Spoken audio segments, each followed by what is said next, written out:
How to add a categories in WordPress. Want to keep your WordPress website nearly organized? Categories are your best friend. They help you to group your post by topic, making it easier for the visitor to find what they are looking for and boosting your site's overall structure. Let's quickly see how to add them. First thing first, navigate to your WordPress dashboard, and this is how the WordPress dashboard look like. On the left hand side, you can see a list of a menu or option. From them, find post, which is over here. Click on it, and on the post you can see an option for the categories.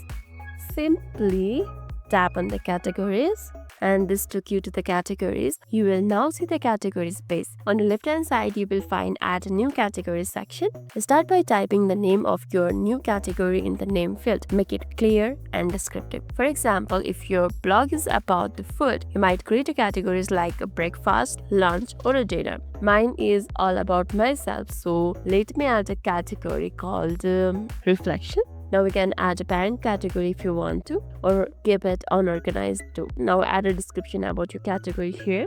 I'm keeping it as it is, or a default, so there's no option for the slug where it will be created automatically, but you can customize it later. After filling out all of them, simply tap on add a new category over here, and that's it. You can see it over here. Your new category is now created and ready to be used when you write your post.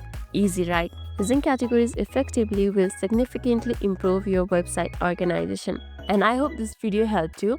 And if this video made your day a little bit easier, don't forget to like and subscribe for more amazing tips. Thanks for watching and see you in the next video.